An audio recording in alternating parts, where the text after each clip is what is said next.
Alright guys, so I'm here to talk about Social Security for the third time trying to record this video. Apparently I keep being too long-winded, so I'm going to really try to slim it down, keep it under 5 minutes on this point. Hopefully the computer will let me actually record that. So a little basics about Social Security.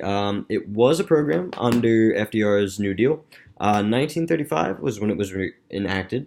I'm going to read from my notes here. There's a couple milestones along the way that are very important. So 1939 was when survivors insurance became a aspect of Social Security, and that really is basically the transpiration of what somebody has paid in to their next beneficiary. Also, my dog is whining. If you guys can hear that, I apologize.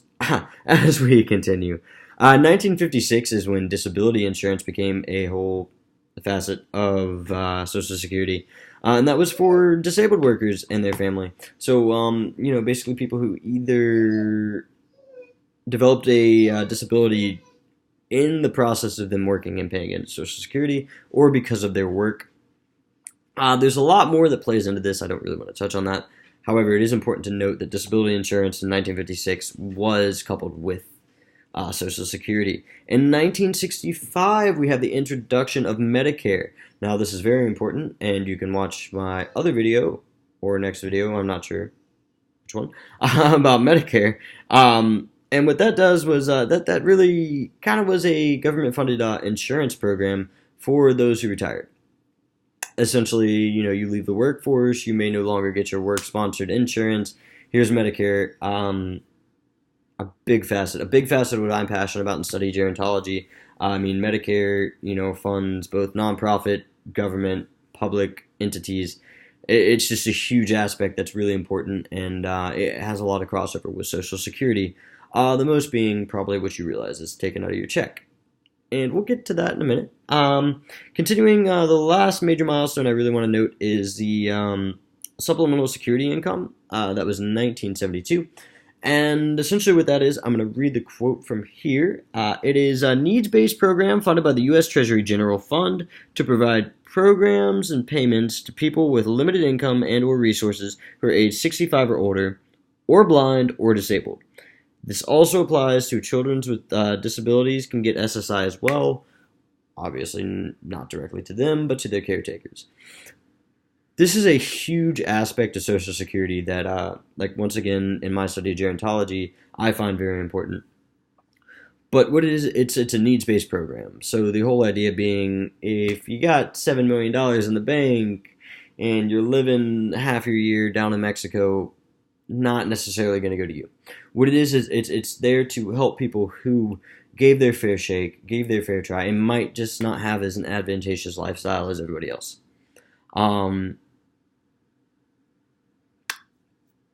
Just part of a great program. It's this whole social aspect of taking care of each other. A big part of modern Americanism, especially in the nonprofits, is the idea that we take care of each other.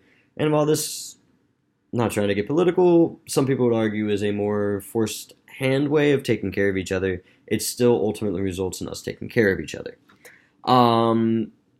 Going to read some more stats here from the stat sheet, and you can get this at ssa.gov.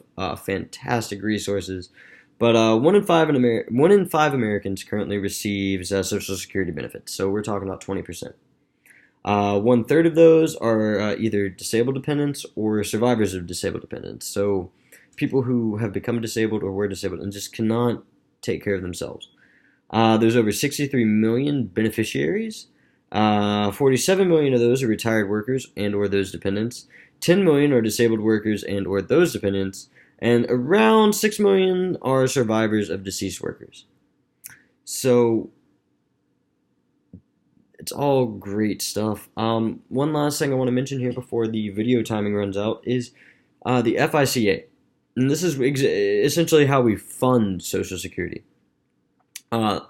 So basically, it's 6.2% of your gross wages go to the Social Security tax. Another 1.45% of those go to the Medicare tax. The best part about this is the system, your employer matches these. So overall, what we're getting is 15.3% of all this is going to Social Security and these social programs. So it's estimated that 175 million workers are covered under Social Security, which is, just an insane amount. And it's fantastic that, we'd all love to be able to be responsible for our own personal savings and our own retirement and have, you know, bokus of money to go sail in the Caribbean or travel Europe. But reality is for a lot of people, in fact, that's not the reality for a lot of people. And what they rely on is this money that has been earmarked to take care of them. Um, I know this has been really brief and really non-specific about Social Security, but I hope that this gives everybody a basic idea if they didn't know. Um, like I said, I've worked for a nonprofit that used to discuss Social Security. So if you have any questions, please feel free to contact me and ask me. I'll be glad to have these conversations with you. I also highly recommend visiting ssa.gov to get any information that you want outside of what I've said. Have a great day.